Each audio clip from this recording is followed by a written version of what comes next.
सारी रात रचना सो नहीं पाई थी।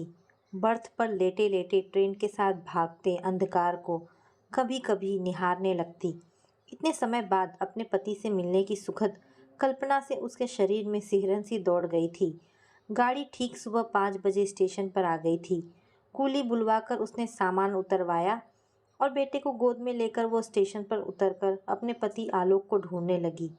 चिट्ठी तो समय पर डाल दी थी उसने, फिर क्यों नहीं आए? कहीं डाक विभाग की लाखों चिट्ठियों में उसकी चिट्ठी खो तो नहीं गई? वरना तो अवश्य आते। हवा में काफ़ी ठंडक थी। सर्दी अभी पूरी तरह खत्म नहीं हुई थी। उस शीतल बयार में भी पसीने के कुछ कण उसके माथे पर उभर आए थे। नया शहर, नए लोग, अनजान जगह, ऐसे में अपना घर ढूंढ भी पाएगी या नहीं?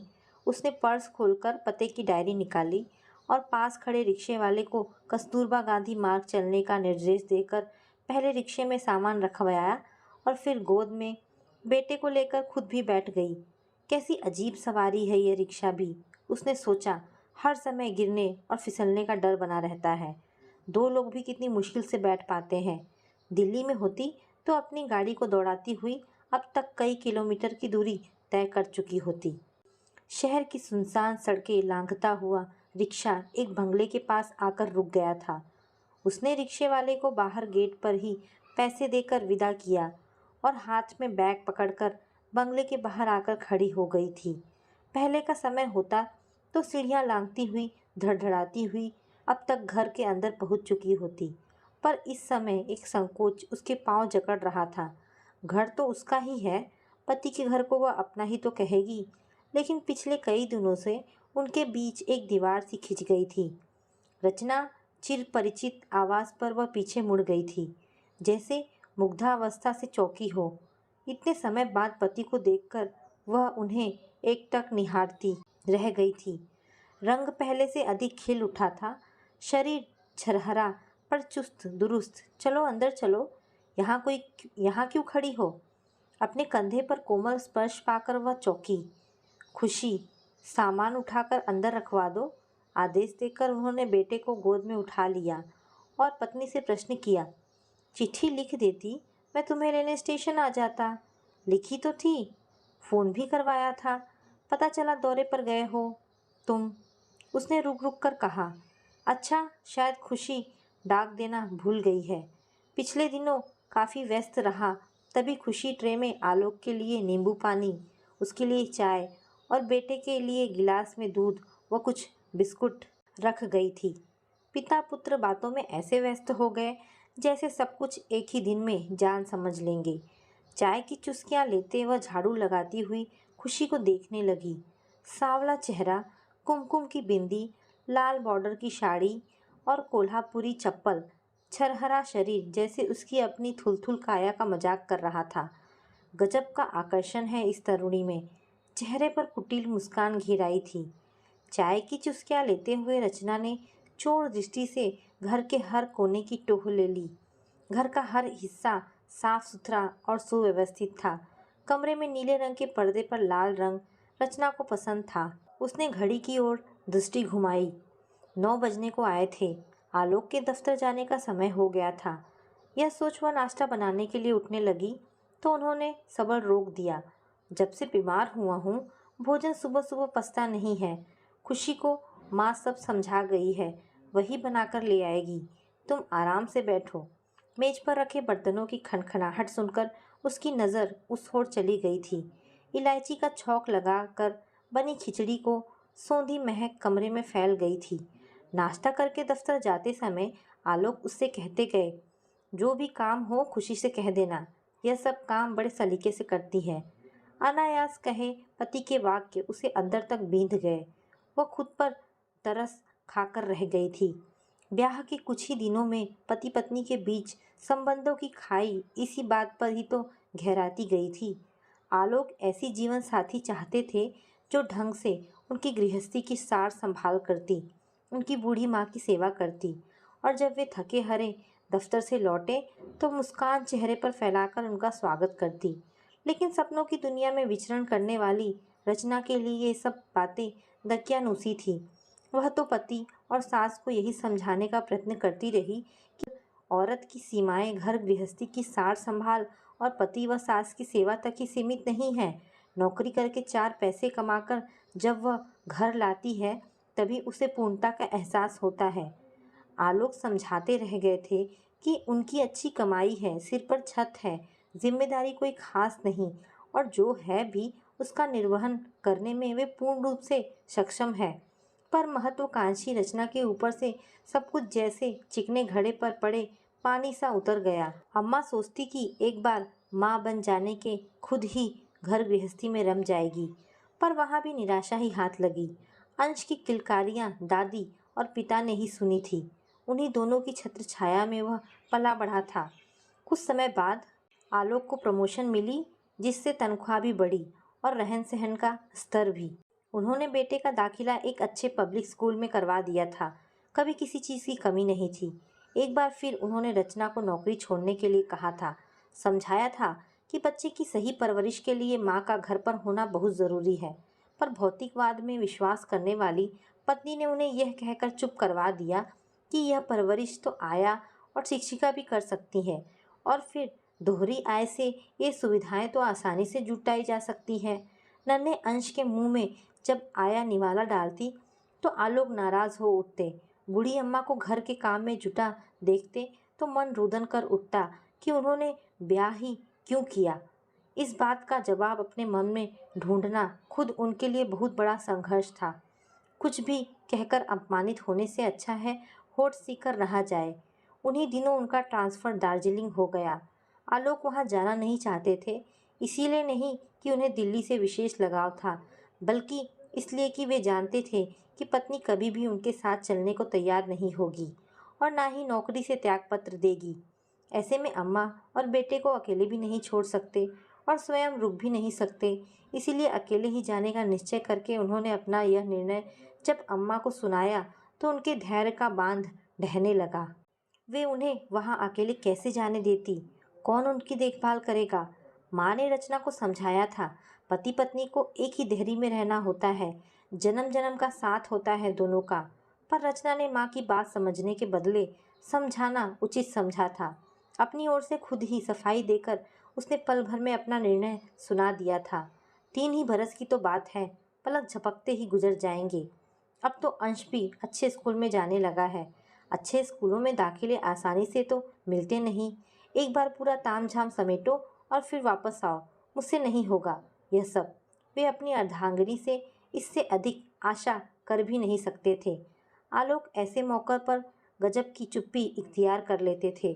वैसे भी जहाँ मन की संधि ना हो, पति पत्नी साथ रहकर भी एक दूरी पर ही वास करते हैं। अम्मा परेशान हो उठी थी। बेटे से बहू के अलग रहने का ख्याल उन्हें सिर से पैर तक हिला दिया, पर क्या कर सकती थी सिवाय चुप्पी साधने के। बीबी जी, दोपहर में क्या खाना बनाऊं? खुशी के प्रश्न पर अतीत की खोह से निकलकर वह वर्तमान में लौट आई थी। साहब क्या खाते हैं इस समय? आज तो साहब बाहर गए हैं, इसीलिए डब्बा साथ में ही दे दिया। वैसे तो घर में ही आकर खाते हैं। उसे उसकी मासूमियत पर चिढ़ हो आई। वह चिढ़ते हुए सोचने लगी कि अपने पति की पसंद नापसंद भी इस गवार से पूछनी पड़ रही है। उसे अपना अधिकार छीनता सा लगा। फिर भी खुशी को आलू मटर की सब्जी बनाने का आदेश देकर वह अपने हॉल में आकर लेट गई। थकान से पलकें बोझिल थी, पर नींद कोसों दूर थी। खुशी मटर छील रही थी, अंश उसकी पीठ पर झूला झूल रहा था। अम्मा ने बताया था कि खुशी का पति अपाहिज है। जब से अम्मा ने उसे आलोक के यहाँ खुशी की नियुक्ति की बात बताई थी, वह परेशान हो उठी थी। उसके मन में शंकाओं के जाल फलने लगे थे। अपनी कल्पना में कभी वह खुशी और आलोक को साथ देखती, तो कभी उसे बेटे और आलोक के बीच बैठा देखती। कई दिनों से कोरे पड़े दिमाग पर जैसे भाव और विचारों का रेला आ गया हो। यह क्या कर गई अम्मा? उसने मन ही मन सोचा था। किसी पुरुष को नियुक्त करती। आदमी आखिर आदमी होता है और औरत औरत। उसके पिता ने भी तो यही किया था। बिस्तर पर पड़ी हुई उसकी माँ की सेवा के लिए नियुक्त नर्स को अपनी अर्धांगिनी बनाकर अपनी वफादारी का सबूत दिया था। अम्मा बाबूजी का कितना ध्यान रखती थी। उन्हें खिलाए बगैर नहीं खाती थी। जब तक वे सोते नहीं थे तब तक वह खुद भी नहीं सोती थी और अगर वह देर से उठते तो क्या मजाल घर में जरा सा भी शोर कर दे कोई, कहती। बाबूजी की नींद में खलल पड़ेगा, उनकी कितनी सेवा करती थी।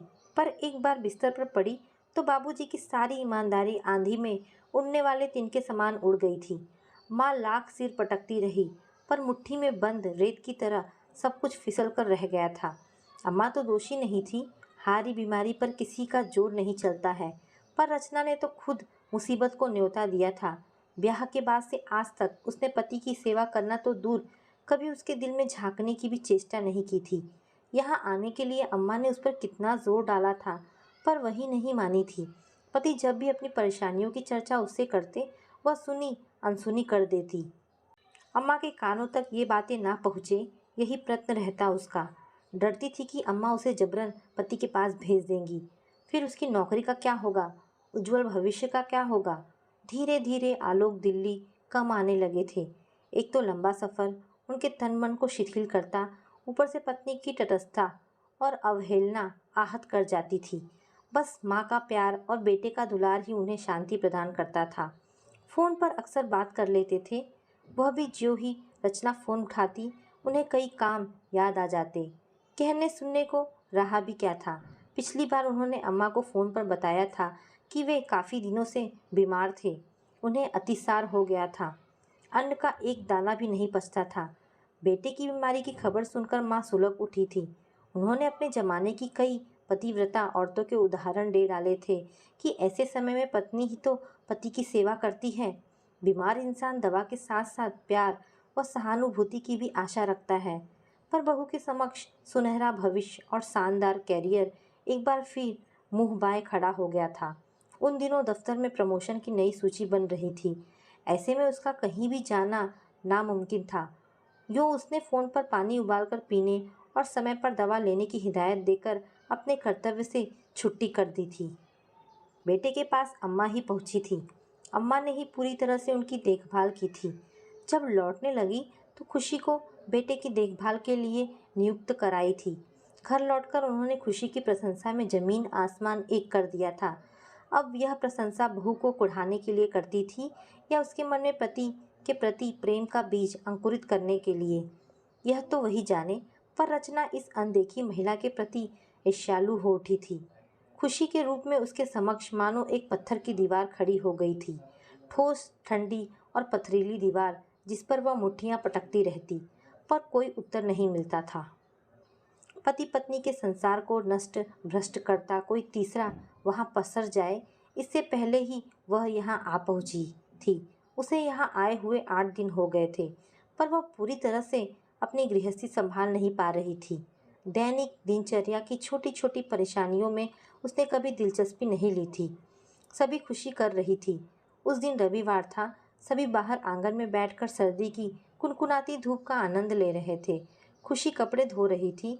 अंश बाल्टी में से पानी निकालकर खुशी पर उलीचता जा रहा था और खिलखिलाता भी जा रहा था। कुछ ही दिनों में खुशी ने अंश को अपने वश में कर लिया था।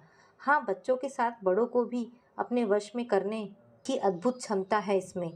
आलोक तलखी भरे स्वर में छिपे पत्नी के व्यंग को भली प्रकार समझ गए थे। जब पति की ओर से कोई उत्तर नहीं मिला तो क्रोधावेश में उसने रस्सी पर पति की कमीज फैलाते हुए खुशी के हाथों से कपड़े छीन लिए और उसे अंदर जाकर रसोई का काम संभालने का आदेश दिया था। इस व्यवहार से खुशी काँप कर रह गई थी। वह सोचने लगी थी कि ना जाने क्या अपराध हो गया उससे। बीबी जी, ये साहब की कमीज हैंगर पर फैला दीजिए। फिर उसके हाथ से रचना हैंगर लेकर जमीन पर पटक दिया। आलोक कुछ परेशान हो उठे थे। बोले, क्या बिगाड़ा है इस गरीब अबला ने तुम्हारा, जो उसे यूं अपमानित करने पर तुली हो। तुम्हारी देखभाल किसी तरह करनी है, यह क्या मुझे इससे सीखना पड़ेगा। अब मैं यहाँ आ गई हूँ, खुशी की क्या ज़रूरत है यहाँ। तुम चली जाओगी, फिर कौन संभालेगा यह घर। आलोक ने पूछा। मैं लंबी छुट्टी लेकर आई हूँ। जब तक तुम्हारा तबादला वापस दिल्ली नहीं हो जाता, मैं और अंश यहीं रहेंगे तुम्हारे पास। तुम्हारे कैरियर और अंश का स्कूल का क्या होगा। फिर उन्होंने कहा, गरीब लाचार औरत है बेचारी, आदमी कमाता नहीं है। 3-3 बच्चों का भरण पोषण इसी के जिम्मे है। यही काम करने दो इसे, बेचारी तुम्हारी मदद भी करती रहेगी। दुनिया भर के गरीबों का जिम्मा हमने तो नहीं ले रखा। बड़बड़ाती हुई पैर पटकती वह घर के अंदर चली गई थी। आलोक शायद सुन नहीं पाए थे या सुनकर भी अनसुना कर गए थे। कितनी हमदर्दी है खुशी से, रचना बड़बड़ाती रही। उसके मन में शंका की लहरें फिर से हिलोरें लेने लगी। रसोई में आकर उसने ऊंचे स्वर में खुशी को पुकारा तो बेचारी कांप कर रह गई। हाथ में पकड़ा विदेशी कांच का गिलास धम से जमीन पर गिरकर चटक गया। अब तो रचना का गुस्सा 7वें आसमान पर चढ़ गया। खुशी की दबी सहमी सिसकियां सुनकर आलोक को यह समझते देर नहीं लगी थी कि वह आक्रोश उन पर ही बरसाया जा रहा है। कभी कभी अपने पराये बन जाते हैं और पराये अपनों से भी अधिक प्रिय लगने लगते हैं, पर आलोक यह सब जानते समझते थे। उसके बाद तो जैसे दोषारोपों का सिलसिला ही शुरू हो गया था। इस घटना को घटे हफ्ता भर भी नहीं बीता था कि एक दिन जब आलोक ऑफिस से शाम को कुछ जल्दी घर लौट आए तो देखा कि घर में कोहराम मचा हुआ था। रचना ने रो रो कर पूरा घर सिर पर उठा रखा था। बेटा सहमा सा खड़ा था। पूछने पर पता चला कि रचना की सोने की चेन गुम हो गई थी। सुनकर वे हतप्रभ रह गए। रचना को शक निश्चित रूप से खुशी पर ही था, क्योंकि दूसरा कोई घर में आता ही नहीं था। उन्होंने लाख समझाना चाहा, उससे चेन ढूंढने के लिए कहा, पर वह नहीं मानी थी। खुशी हर प्रकार से अपनी सफाई दे रही थी, पर उन्हें इस बात की ज़रूरत ही नहीं थी। जिस औरत ने कभी 4 पैसे की हेरा फेरी नहीं की, वह इतना बड़ा अपराध कैसे कर सकती है, यह तो वे जानते थे। अपराधी के कटघरे में डरी सहमी सी खुशी के माथे पर उन्होंने ज्यों ही हाथ रखा था, वह बिलक बिलक कर रो पड़ी थी। साहब, आपके घर का नमक खाया है, आपके साथ इतना बड़ा विश्वासघात मैं कैसे करूँगी। पर रचना ने खुशी को जेल की 4 दीवारी में बंद करवा कर ही चैन की सांस ली। आंख की किरच आंख से निकली ही भली, पर वह शायद यह नहीं समझ पाई थी कि झूठे अहंकार और संदेह के पलीते से भरा यह ऐसा भयानक विस्फोट था जिसने पति पत्नी के भावनात्मक संबंधों को हिलाकर रख दिया। आलोक खुशी की जमानत करवा आए थे। अपने घर पर उन्होंने उसे फिर काम नहीं दिया था। उसके बाद आलोक अक्सर दौरे पर रहते। घर पर रहते भी तो उदास से, बहुत कम बोलते थे। अपनी किताबों की दुनिया में ही खोए रहते। बेटे के साथ जरूर बोल बतिया लेते थे। रचना ने उनका चैन लूट लिया था। खुशी के भूख से तड़पते बच्चे और अपाहिज पति की जब कभी कल्पना करते तो मन तिरोहित हो उठता। उसे निकालना ही था तो यूं ही निकाल देती रचना। यूं लांछन लगाकर तो उसने उस बेचारी को कहीं मुंह दिखाने लायक नहीं छोड़ा। अपमानित तो वह हुई ही, अब तो कोई काम पर भी नहीं रखेगा उसे। मन खिन्न हो उठा था। वे खुद पर भी तो छटपटाने के सिवा कुछ नहीं कर सके। उनका अब घर पर जी नहीं लगता था। पत्नी कई बार रोकने का प्रयत्न करती, पर उनका हर प्रयत्न अकारत सिद्ध होता। अब उनका मन पूरी तरह से उचट गया था। एक रात आलोक दौरे पर गए थे। रचना और अंश बंगले में अकेले थे। अचानक बत्ती गुल हो गई। एक तो अकेली, ऊपर से अंधेरा। गर्मी और उमस से बचने के लिए उसने खिड़की खोली और स्टोर में जाकर लालटेन में मिट्टी का तेल भरा। उसे लाकर वह ज्यों ही तिपाई पर रखने लगी थी कि लालटेन औंधे मुंह जमीन पर गिर पड़ी और पूरा तेल मेजपोश पर छलक गया और पलक झपकते ही आग ने मेज, पर्दों और फर्नीचर को अपने चंगुल में ले लिया। फिर देखते ही देखते आग ने विकराल रूप धारण कर लिया। अंधेरे में जब वह पानी की बाल्टी लेने बाथरूम में पहुंची, तब तक आधा कमरा आग की लपटों में जल गया। आग में फंसी रचना को यह भी समझ नहीं आया कि बेटे को उठाकर किसी सुरक्षित स्थान पर पहुंचा दे। डर और दहशत से आवाज भी घुटकर रह गई थी। घबराहट के मारे रचना गश खाकर जमीन पर गिर पड़ी। उसके बाद क्या घटा उसे नहीं मालूम। आंख खुली तो वह अस्पताल में बिस्तर पर पड़ी थी। पास में बिस्तर पर बेटा लेटा था। सामने आलोक खड़े थे। उनके सामने खुशी सपरिवार खड़ी थी। उसके हाथों की ओर रचना की नज़र चली गई थी। दोनों हाथों पर पट्टियां थीं। पूरा चेहरा जगह जगह से झुलस गया था।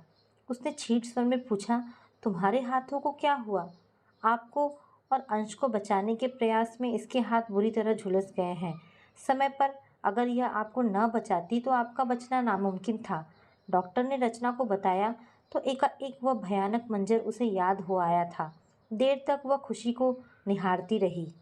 पश्चाताप के आंसुओं की अविरल धारा अपनी सारी सीमाएं तोड़कर बह निकली थी, पर तब भी वह कुछ कह नहीं सकी थी। एक बार फिर अहंकार सामने आ गया। कुछ दिनों तक अस्पताल में रहने के बाद रचना और अंश पूरी तरह से स्वस्थ होकर घर आ गए थे। एक शाम आलोक के साथ सैर करते हुए वह खुशी की झोपड़ी की ओर बढ़ने लगी तो आलोक ने उसे रोका। उधर कहाँ जा रही हो? आज मत रोको मुझे, एक बार वहां जाकर प्रायश्चित कर लेने दो, कहकर वह आगे बढ़ी और खुशी की झोपड़ी के बाहर जाकर रुक गई। चिथड़ों में लिपट खुशी के चेहरे पर मुस्कान दौड़ गई। दौड़कर उसने चारपाई बिछाई और नम्रतापूर्वक उनके बैठने की प्रतीक्षा करने लगी। भूखे नंगे बच्चों को देखकर रचना का मन ग्लानि से भर उठा। वो मन ही मन सोचने लगी कि ईर्ष्या और डाह की विषबेल बोकर कैसा बदला लिया था उस जैसी शिक्षित नारी ने उस गरीब से। उसके पास पति था, प्यारा बेटा था, ऐश्वर्य, समृद्धि, सभी कुछ तो था। खुद ही तो सहेज समेट नहीं पाई इस सुख को। इसमें दूसरों का क्या दोष? गाज गिराई भी तो उस पर जिसने उसके पति की सेवा की। खुशी के साथ उसके पूरे परिवार को उसने अपने परिहास की परिधि में घसीट लिया। खुशी को पास बुलाकर उसने उसे अपने पास बिठाया। फिर उसका हाथ अपने हाथ में लेकर पूछा, तुम्हारे ऊपर मैंने इतने आरोप लगाए, फिर भी मेरी और मेरे बेटे की रक्षा की तुमने। तुम वास्तव में ही महान हो। नहीं बीबी जी, मैं तो कुछ भी नहीं, महान तो बाबूजी है। इन्होंने मेरे बच्चों की भूख मिटाई, मेरे अपाहिज पति के इलाज के लिए ठेकेदार से पैसा दिलवाया, और सबसे बड़ा उपकार तो इन्होंने मेरी इज्जत बचाकर किया। खुशी फिर बोली, बीबी जी, एक रात शराब के नशे में मेरे पति ने मुझे ठेकेदार के पास भेज दिया था। उसने सोचा इसी तरह से 4 पैसे का जुगाड़ भी हो जाएगा और बच्चों को रोटी कपड़ा मिलता रहेगा। अब आप ही बताओ कि जब रक्षक ही भक्षक बन जाए तो उस औरत पर क्या बीतती होगी। तब बाबूजी ने ही मेरी रक्षा की थी।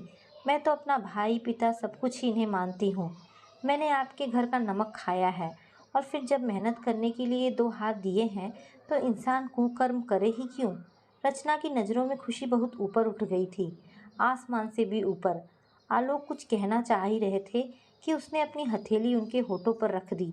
खुशी को अगले दिन ही काम पर आने के लिए कहकर वह लौट आई थी।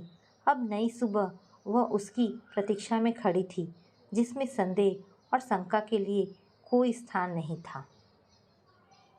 तो दोस्तों, ये कहानी यहाँ पर समाप्त होती है। आशा करती हूँ आपको ये कहानी पसंद आई होगी। अगर आपको कहानी पसंद आई है तो प्लीज़ इसे लाइक एंड शेयर करें। धन्यवाद दोस्तों।